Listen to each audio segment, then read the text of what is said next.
Hi and welcome to this tutorial, which is part of a mini-series called Array Iterative Methods of the JavaScript language. In this tutorial we're going to teach you about the map method. So the map method is part of the array.prototype, and what it does is returns a new array containing items which were originally in the array but were manipulated by a function. So check out this keyword, a function. So map accepts three parameters, actually: callback and this arg. Actually those are two parameters, but bear with me. So callback is a function. This is the function that will mutate each of the items in the array. And this arg, as it says in the documentation, is optional and is the value used as this context when executing the callback. So most of the time you won't use this unless necessary, for example in React.js. But for now, let's skip it. So let's focus on the callback. Say, this is the most typical example you will find out there. So let's say you have an array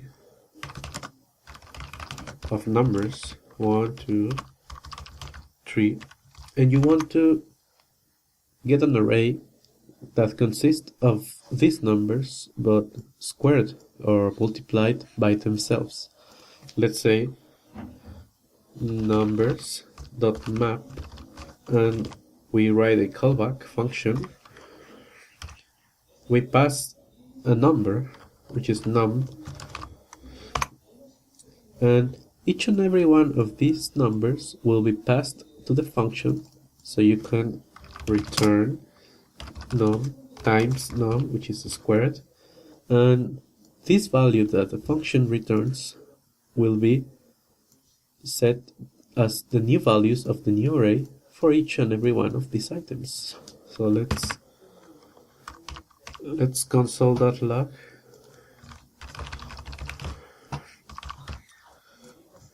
this. What went wrong? Oh yeah. Let's delete this explanation. You see, 1 times 1 is equal to 1, 2 times 2 is equal to 4, and 3 squared is 9. So now that you get this little explanation out of the way, let's do something more interesting, shall we? Let's copy some code that I have here.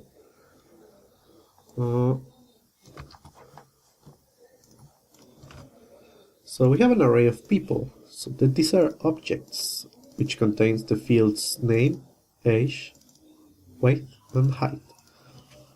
So we could do some things like reverse the names, make them taller, fatter, or use as some property called the body mass index, which is the relationship between the height and the weight, and is used to categorize whether the person is overweight, underweight, healthy, or obese. So let's do this, shall we? Let's check out what the body mass index is. So you see, the body mass index is the weight of the person divided by the height squared. In the case of the unit system like pounds and inches, feet, we do this and then multiply by 701, I think.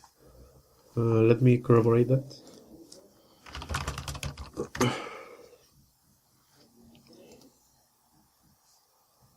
So yeah, as you see, in the metric system you just do the computation, but in the English system you need to multiply by 703 and you're done. Since I'm using meters and kilograms, in this object, I'm just gonna do the formula, which is kilograms over meter squared. And I already have a switch statement which meets these requirements, as you see. But we're not gonna do this now. Let's delete this comment here and do var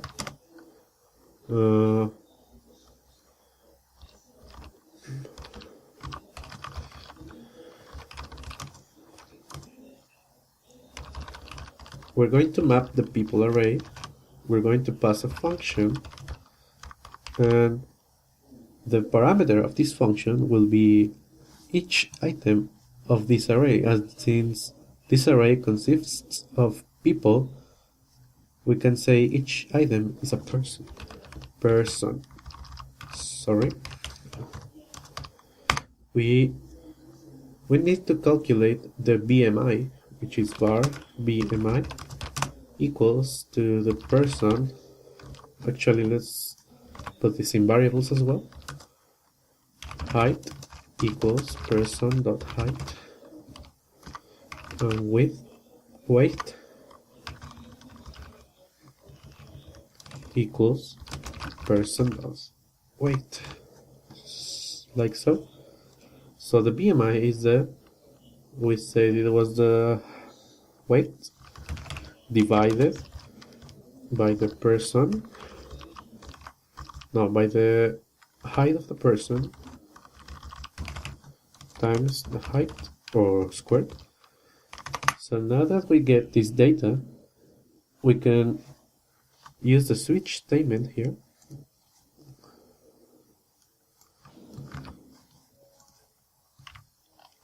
So it says, this is a neat trick to use switch statement as conditional statements for comparison. And we can indent this like so. So for example, if the BMI is 27, for example, it will enter this case and return on the category variable. Let me create. It will now be overweight. If it's 45, it will be morbidly obese. So we want to add the property weight category to each person and say if they're underweight, healthy weight, overweight, obese, severely obese, morbidly obese, or if the value is non-existent, we can say uncategorizable.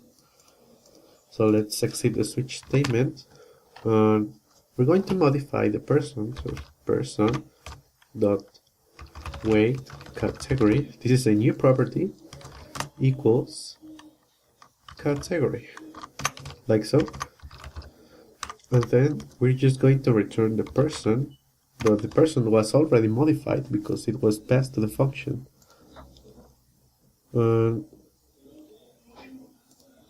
Let's see if it works.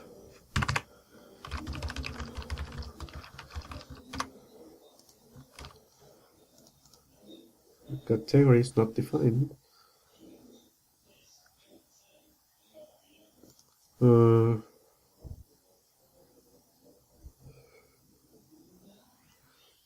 Okay.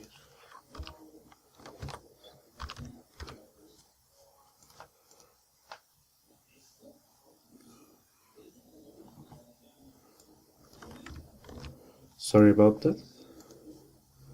So you see, we now have this property of each object which says if they're obese, healthy, or underweight.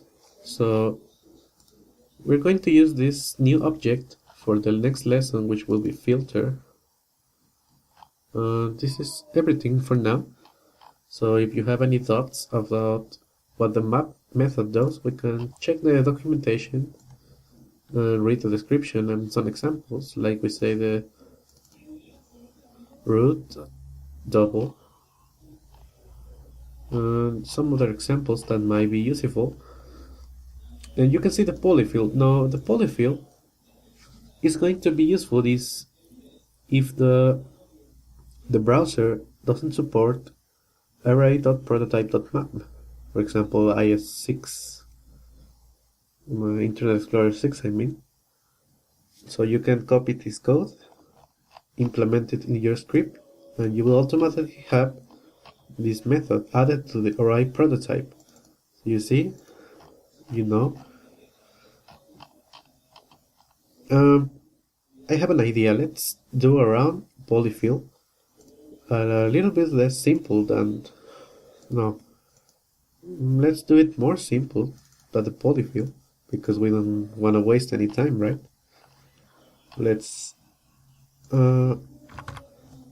collapse these things. So let's say function map. We are going to accept an array and a function.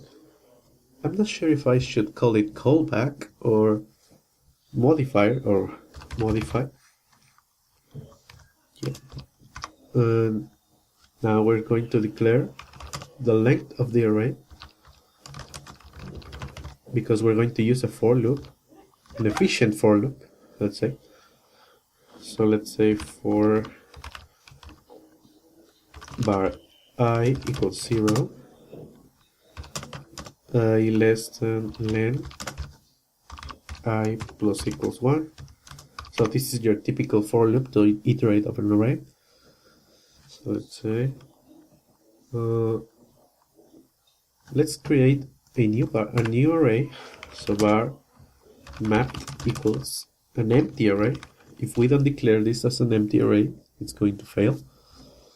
So let's begin to push items to the new array. So mapped dot push. Let's create a variable here.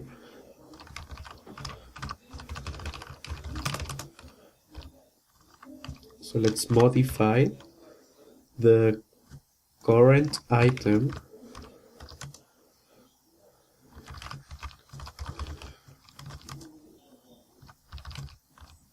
so the item to modify is the current item on the array. So let's pass this.